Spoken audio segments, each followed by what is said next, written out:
Got it. I talked to Mom yesterday. What kind of cancers he got? It was in his arm, and so they had to remove a lot of bones, his bones in his arm. Oh, wow. And so he's about 74. So if y'all just keep him in prayers, I appreciate it. Okay. Who else? Praise for the Heather and Alex. Yes. We've got an announcement. Heather and Alex, stand up. Can we get a reaction? Congrats to these guys.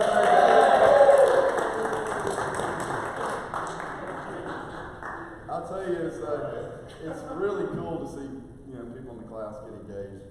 Particularly for us, Cody and I and Bill and some of the guys who started this class, to see you guys meet and grow in this Sunday school and get engaged. It's really special. So Who's next? yeah. Yeah. So any other prayer requests? All right, let's go to the Lord in prayer. I think today, Lord, we thank you so much for this season. This is a time of reflection on you and your grace for this world, and coming into this world as a man-child and a God-child, and save us from our sins. How special that is, Lord. Lord, we just pray for these requests today. Roger, as he goes through chemo and just goes through cancer treatment, Lord, pray that you give him strength, pray that you give him peace. Lord, be with all those who are hurting and have family members who are dealing with chronic illnesses or cancer. Lord, we pray that you give them peace during this season. Lost loved ones in this season. Lord, pray that you be with those who are just struggling with anxiety or struggling with depression or struggling with things that sometimes this season doesn't tend to make better. But Lord, we pray that they could reflect on you and find some hope. Lord, the message that Chip's going to give in the main service, and bless us throughout this week. Help us show others about you. In your name we pray. Amen.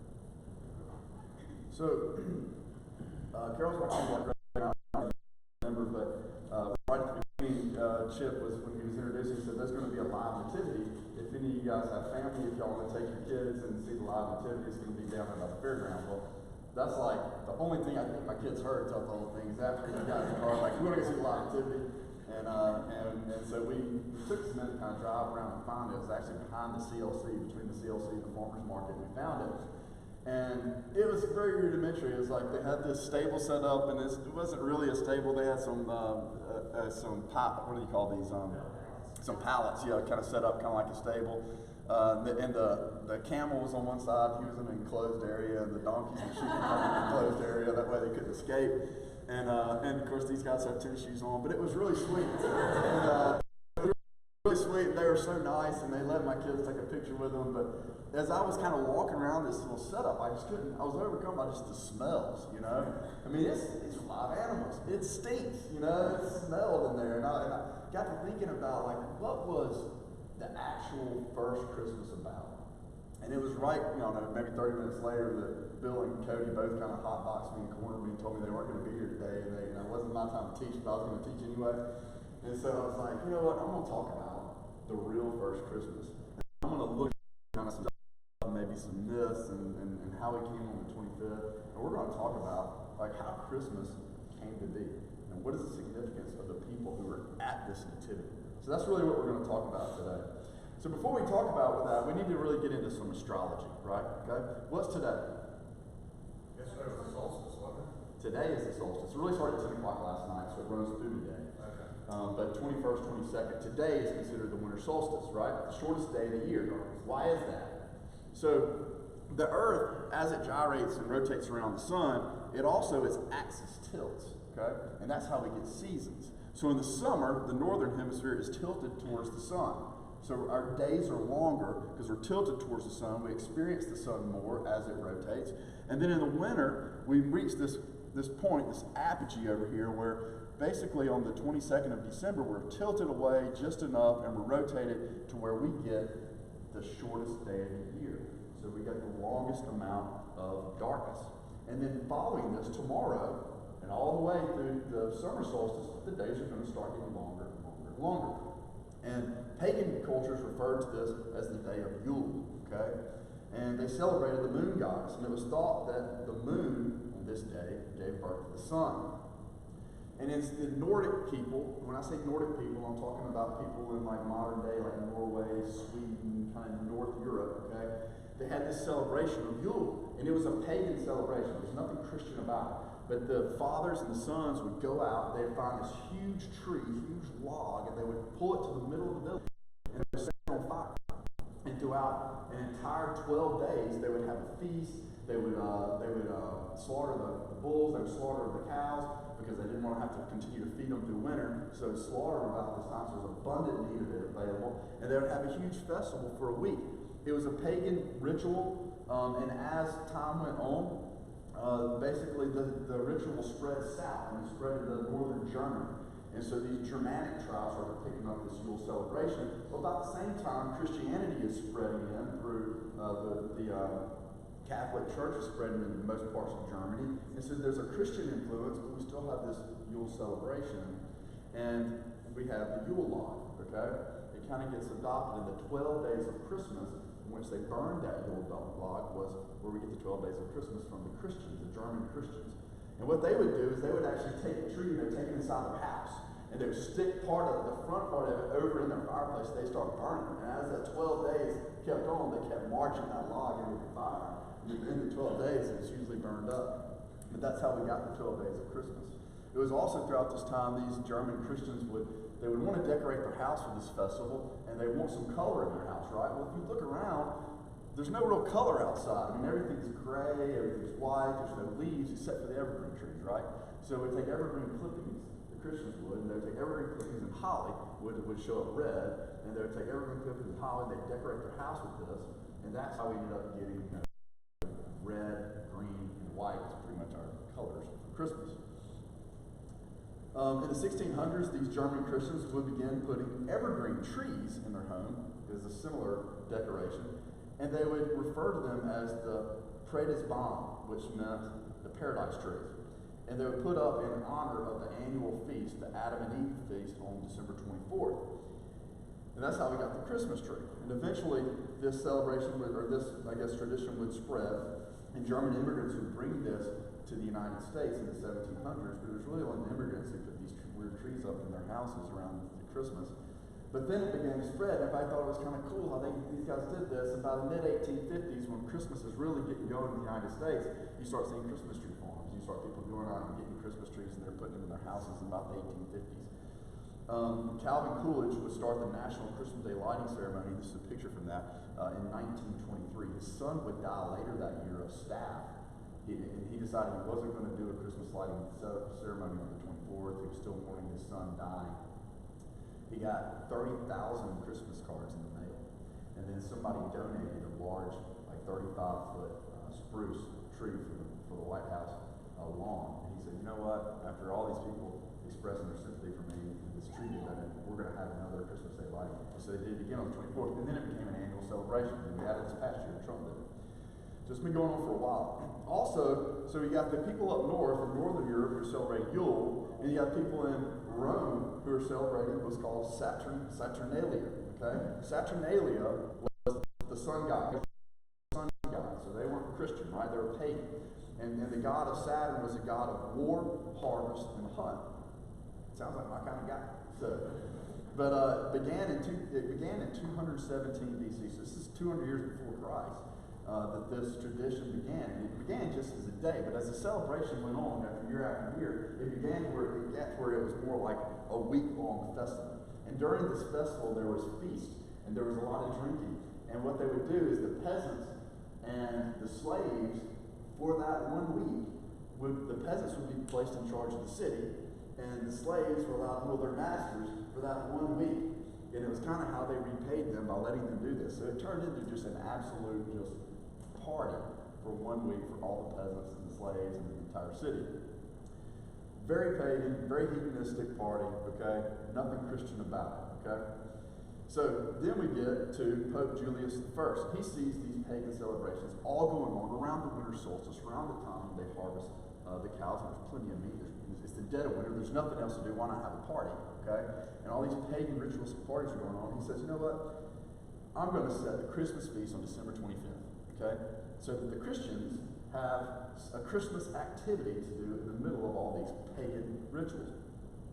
And after all, Jesus is considered the light of the world. And so when we get through the longest day of the year, why not celebrate as Christians getting more light in your life and celebrate Jesus being born?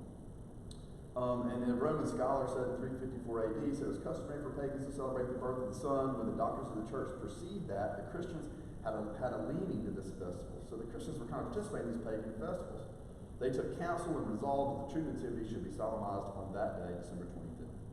So we don't know the actual day of Christmas, right? We really don't. It's not said in the Bible. It's just, people have argued that it was probably during the spring and not during the winter. And the only reason they argue that was that, well, what were the shepherds doing? They were in the fields, right, with their flocks, and this is during the time when their flocks were giving birth. And typically, shepherds would be in the fields with flocks of lamb in the middle of winter. Well, maybe not. You get to look into see kind of what Israel's like. There's a lot of people who argue that December 25th may actually be the birth of Jesus. Okay. Again, we don't know, and this is all just kind of scholars kind of spinning stuff. But I want you to be educated on it. But Israel has a very temperate climate, okay? And sheep could, and still do, graze in the fields in Israel, because it only gets to around 43 degrees at its coldest in Israel about this time of year. And if you think about a sheep, right, okay, if a man doesn't shear a sheep, okay, the sheep gets about this big. It can hardly walk around. It can hardly, take care of itself if you don't graze it. Well, a sheep sitting with about 200 wool coats, on itself, or would make a guy 200 coats, but if it's sitting with that much wool on it, it can certainly tolerate being in the fields in 40-degree weather. Okay, it's not going to get cold. Likely, the shepherds had access to good clothing because they sheared sheep all day, so they probably didn't get cold in 40-degree weather either. So the argument that shepherds couldn't have been in the fields in Israel, well, they really couldn't have. Ancient tradition says that the great prophets entered the world on the same day that they left the world. Okay, and that's kind of an ancient Jewish thought. If Jesus was conceived on Jesus was crucified on March 25th, and many scholars kind of agree that that's the date of the crucifixion. You take 9 months, add it to March 25th, the date of, say Jesus was conceived inside of Mary on March 25th, the same day he was crucified, well then he would have been born 9 months later on December 25th. So there's some thought that Jesus really could have been born on Christmas, or around Christmas Day. So we get to December 25th, kind of through Pope Julius I, and Christmas starts to basically spread amongst Christians. It spreads into England, it spreads into the Church of England. And then we get there's a big English Christmas celebration, and Christians would go to church on Christmas Day, and then after that, it would be much like a Mardi Gras party.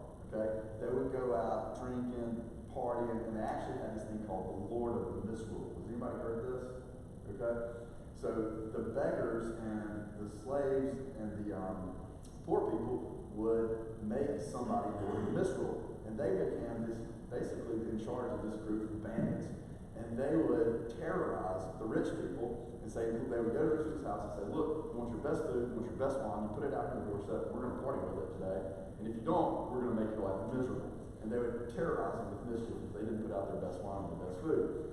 So it became a huge party like that, and the rich people began to look at it, this is one day I can give back to them, they're poor, this is one day I can support them, it is Christmas, so they put their best food and their wine out, and it became a huge party, okay? Well, a lot of Christians, the separatists, the people who came over to the United States, they didn't really buy into that. They didn't really like the fact that Christmas had turned into some sort of huge drunk celebration. And when they came over here, the Pilgrims came over here, they didn't even celebrate Christmas. As a matter of fact, in Boston, Christmas was outlawed. If they caught you practicing any sort of Christmas activities, they would fine you. So Christmas really wouldn't take hold of the United States until really the 1800s. In the 1850s, we see they started buying Christmas trees. But in the 1800s, people started, I guess there was some literary, like Charles Dickens wrote a carol, and a Christmas Carol, and there were some books that came out about that time, some authors who reflected on just the traditions of Christian and Christian families said, this is fun. and we're going to adopt some of these old traditions like Yule and decorating our house with a Christmas tree and putting evergreens and red and green up. We're going to adopt some of these, and we're going to celebrate and have a true family Christmas. And we'll celebrate our family, we'll celebrate God's gifts on the year. And it became in the Americas as truly a family day of celebration. And the day to celebrate our Lord, risen Savior Jesus Christ. And it continued on. And now, here we are with modern Christmas, and it's super, it's just commercialized, right? We've been talking consumerism, we've talked about Black Friday and stuff like this, but we kind of reverted a little bit. There's a lot of parties, a lot of revelry around Christmas. But for the most part, Christmas Day is still the time for gathering families and reflecting on Jesus. So that's how we got to the 25th. Is it the actual birthday of Jesus? I don't know, probably not. Probably not the actual day, but, maybe. Who knows? But this is the Nativity, and I kept thinking about the Nativity last week and the people who were at this Nativity. And if you look at this Nativity, one person that you notice is, you notice the shepherds, right? In Micah 5:2, so this is Old Testament, this is prophecy here, it says, "But you, Bethlehem, Ephrathah, though you are little among the clans of Judah, out of you will come for me one who will rule over Israel, whose origins are from the old, from the ancient times." So you have these shepherds, they're out in this field. Why are the shepherds invited to the party? Anybody thought about that? Anybody have any thoughts as to why the shepherds were invited to the party?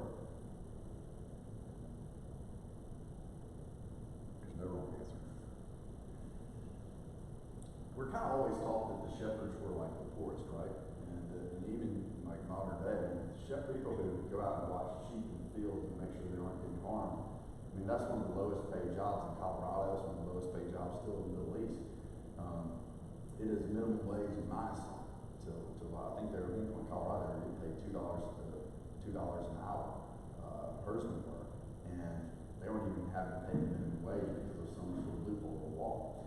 And these guys are poor. We're always kind of taught that the shepherds were brought to the party and brought to the birth of Jesus because they were poor, and Jesus came for the least of these, right?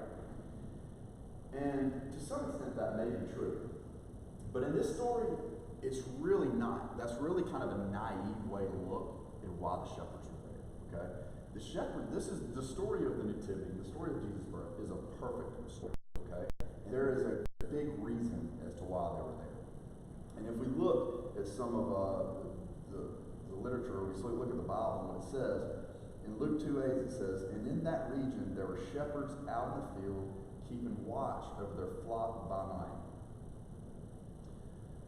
And if you look at the fields around Bethlehem, this is a picture of that, okay? So here you have a hillside in the fields, and you see Bethlehem in the distance, and you see this tower in the distance, and you see these fields. The fields around Bethlehem were owned, okay? They weren't owned by private citizens, they were owned by the church. They were owned by the temple.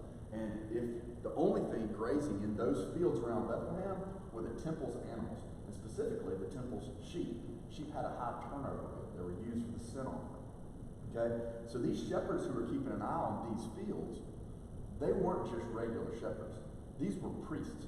They were of the Mosaic, Levitical priest line that stemmed from Aaron, okay?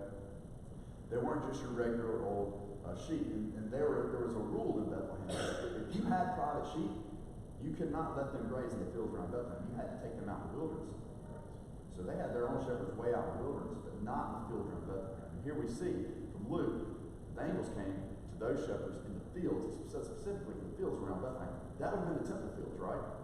And so we have these shepherds who are watching the temple fields, who were actually shepherds, but they were priestly shepherds, okay? They weren't poor, okay? They were part of this Levitical priesthood. And it may have been some rite of passage that they have to go out and watch shepherds until they're a certain age, and then they get to be part of, more of the ritualistic part, taking care of the tabernacle. But they served in the sacrificial system under the Mosaic covenant, right? So how foreshadowing is it that the angels showed up and declared to these guys who are priests out in this field, and they're in charge of keeping the old covenant, in charge of keeping the sin offering, in other words, keeping these lambs alive, and keeping these sheep alive so they continue to produce lambs for the Mosaic company, for the Mosaic covenant. How foreshadowing and how ironic is it that angels show up and these guys invited first? Okay? The reason for that, okay? God wanted these priest shepherds to realize and have a first-hand see that their job is now obsolete, right? So there's Migdal, so I'm saying all this, but there's actual stuff that backs this up in the Bible. There's Migdal El Eder. And Migdal Eder stands for Tower of the Flock. You saw this tower, and this tower is still there, and I don't know if they've rebuilt it or they've had to somehow maintain it, but this is a picture of it in modern day. But there's this tower called Migdal Eder. And the first mention of this tower is actually in Genesis, and when they're describing Rachel, it says, "Then Israel journeyed and pitched his tent beyond the Tower of Eder." And then we have Micah, the prophet Micah in 4:2, who says, "And thou, O tower of flock, the stronghold of the daughter of Zion, unto thee shall it come, even the first dominion, the kingdom shall come to the daughter of Jerusalem." So this Hebrew prophet Micah is reporting that the Messiah will be declared first in this area, around this tower, in the fields around this tower. Well, that's Bethlehem. Those are the fields between Bethlehem and Jerusalem. Okay? So when the angels appeared to the Levitical priest and they declared that the Messiah was born, was this an accident? In the words of Bill Ashford, I think not. It was spoken about through Micah. And in Luke 2:17-18, it says, "Now, when they had seen him, they made widely known this saying which was told to them concerning this child. And all those who heard it marveled at those things which were told to them by the shepherds." So Micah said they're going to come to the shepherds first. They're going to come to this specific field, and these shepherds are going to declare the coming kingdom to those around them. Micah said it would happen. Luke reported that it happened, right? So let's talk about these sheep, okay? So the sheep that they were watching is called it's an Awasi sheep, okay? And it's actually a variety of the fat-tailed sheep. This breed has existed for thousands of years in the Middle East, okay? And it's the only indigenous breed of Israel. It's the only kind of sheep because there's no other sheep there, okay? The sheep's been there forever. Unlike its northern, like Germanic, northern European cousins who give birth in the spring, this sheep actually gives birth in the winter, okay? That's interesting to me. So northern cousins drop lambs in the spring. This one gives birth in the winter. Specifically, it gives birth late December, early January, which is what time? Christmas, right? Okay. So in Luke 2:10-12 it says, "Do not be afraid, for behold, I bring you good tidings of great joy, which will be to all people. For there is born to you this day in the city of David a Savior, who is Christ the Lord. And this will be a sign to you." The angels say this to him. "This will be a sign to you. You will find a babe wrapped in swaddling clothes in a manger." How is that going to be a sign to them? Like, all babies are not wrapped up, right? Well, a sign to these shepherds that this baby would be wrapped in swaddling clothes was a big deal to them, because when a lamb was born, being in this Levitical priesthood, maintaining these lambs for the sin offering, as soon as that lamb was born, they had to keep it clean. They had to keep it unblemished. And to do that, they wrapped the lamb in swaddling clothes immediately after it was born, because they wanted to protect its fur from getting any sort of blood on it or any sort of dirt on it. And they wanted this lamb to be pristine, perfectly white, because otherwise it wouldn't make the sacrifice. Okay, they would have to get rid of it. So when they said that this baby, you're going to find him, he's going to be in a manger, he's going to be a sign unto you, and he's going to be wrapped in swaddling clothes and lying in a manger, that's what they would do with the lambs, right? And so they're going to find Jesus much in the same condition that they would treat and find a baby lamb as part of this sacrificial system, right? So shortly after the lamb was born, the Levitical shepherds would wrap up the lambs. So when they confronted this new God-man king wrapped in swaddling clothes, it signified that he was an unblemished lamb, that he was an unblemished lamb, and he was actually sent as a sacrifice to the world for our sins. So let's go a little bit further. Let's look at this sin offering, because this kind of wraps up what Cody was talking about in Hebrews 13. Okay? So in Leviticus 4, we can read about the sin offering. The blood, so there's different types of sin offering. You had a bull, okay? And sometimes the Levitical priest would take a bull and they would sacrifice it and put its blood on the altar. And that was really for a group of people. That was for like a congregation. But probably, if you wanted to atone for your own sins, you would go buy your own lamb and give it to the priest. And then the priest would sacrifice a lamb for you, your personal sins. And what he would do is he'd take some of that blood, he'd put it on the horn of the tabernacle, or horns of the altar, and then he would sprinkle some around the tabernacle, and then he'd pour the rest of the blood on the altar, on the base of the altar, and then they would burn the altar. But essentially, they took the body of that lamb, outside of the city walls. It was unclean, they took it outside the city walls and do they do with it? They burn it. They dispose of the body of the lamb outside the city walls. Does anybody know or anybody heard of Golgotha? Okay? That's where Jesus was crucified, right? Where was it? It wasn't inside the city for everybody to watch and see. In history, if you look at people who are murderers or people who are heretics, what did they do to them? They took them in the middle of town, usually in the town square, and they guillotined them, okay? They hung them, or they burned them at the stake. And they did it in the middle of town so everybody could see, right? So it's a little unusual that Jesus would be taken outside of town and he'd be crucified and disposed of out there, okay? But it's perfect when you look at the plan, right? It's perfect when you look at the prophecies. And you look at Hebrew 13, and Hebrew 13:12, as Cody read last week, says, so Jesus also suffered outside the gate in order to sanctify the people through his own blood, okay? Jesus was the lamb. He came into the world much like a lamb did. They invited the shepherds who took care of the lambs to the party, okay? And then Jesus would be taken outside the city gates and disposed of very much like a lamb would. The story's perfect, right? Isn't that cool? Here's another thing I think is just cool. So this is Jerusalem donkey, okay? When Mary was brought to Bethlehem, we knew she was brought on a donkey, right? And I took a picture of this, and this is one of the back donkey is a cross, right? It's a cross. And it's just funny to me that Jesus, who is conceived inside of Mary's womb, is riding on the back of a cross all the way to Bethlehem, where he would be born. And then 30 some odd years later, would bear that cross, take it outside of Golgotha, and die on that cross for our sins. So let's talk about these guys. All right. So now everybody checked off on the shepherds. Y'all know why the shepherds were there. It's kind of a big deal. It's a perfect plan. Let's talk about these guys. So we have these. Is it 3 wise men?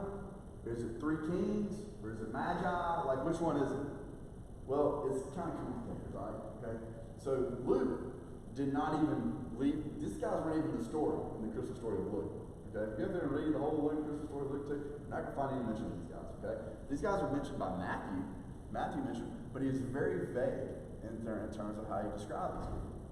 We've always kind of assumed it was 3 kings because of what? There's 3 gifts, right?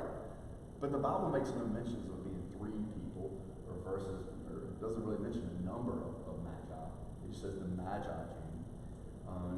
But we do know kind of where they came from. They came from basically the northeast. Okay?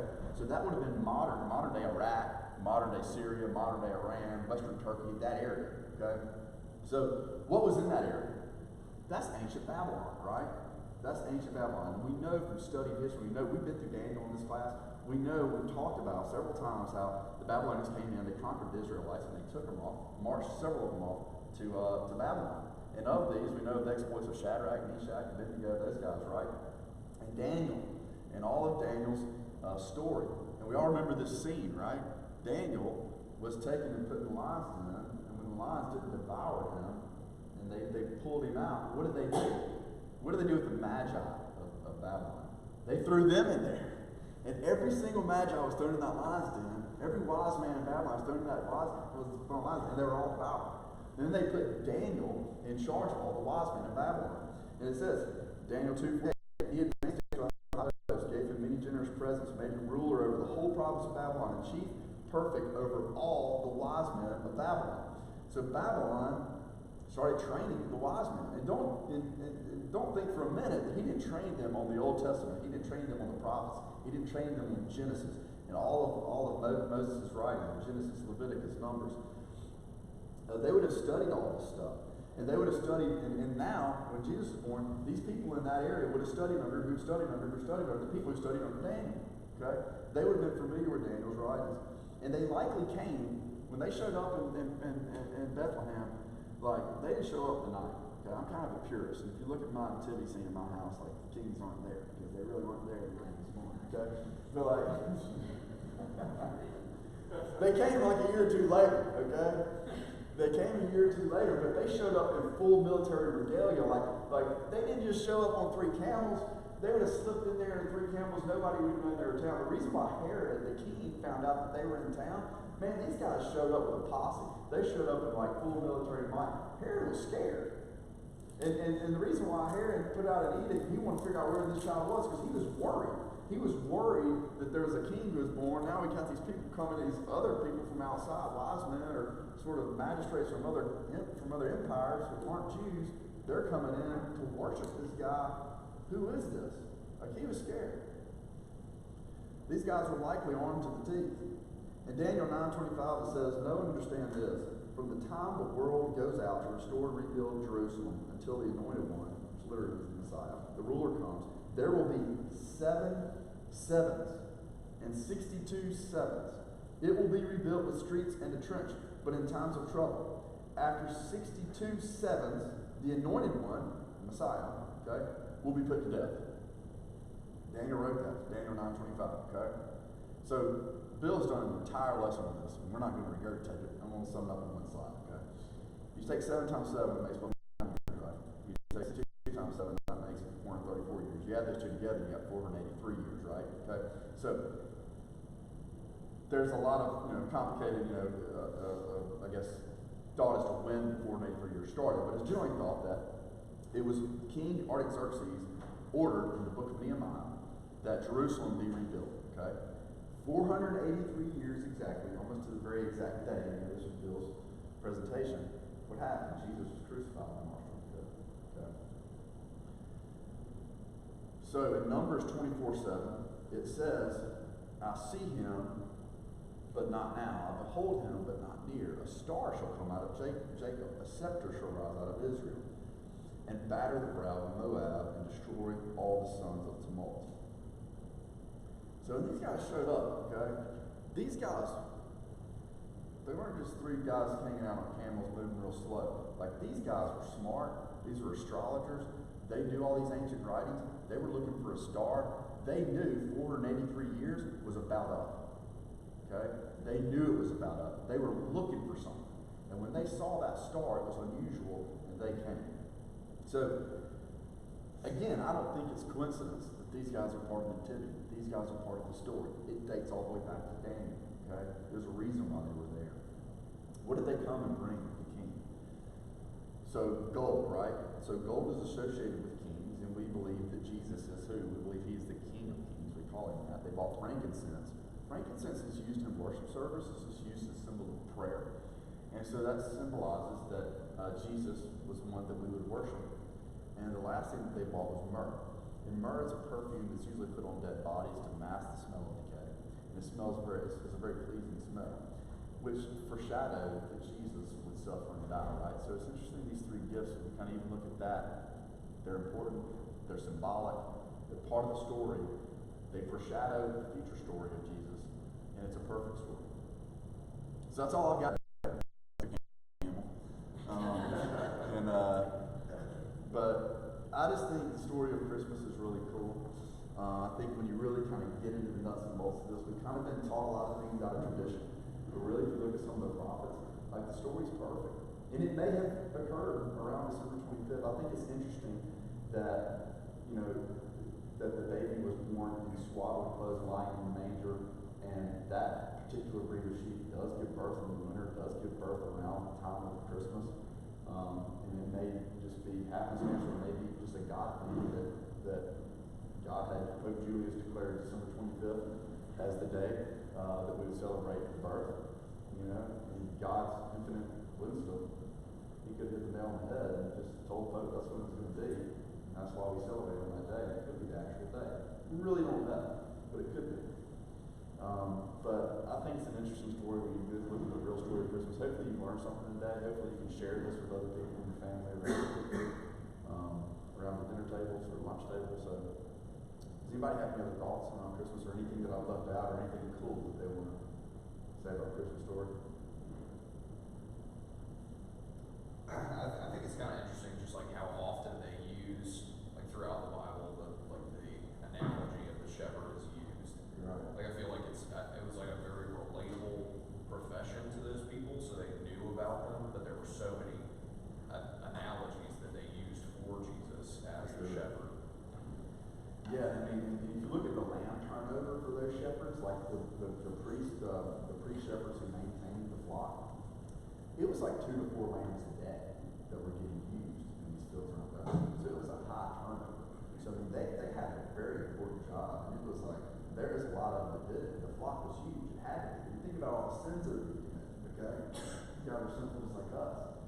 And so shepherds were a huge part of their community, a huge part of their society. And so it's a perfect analogy, you know, that Jesus and that Jesus was the sacrificial lamb.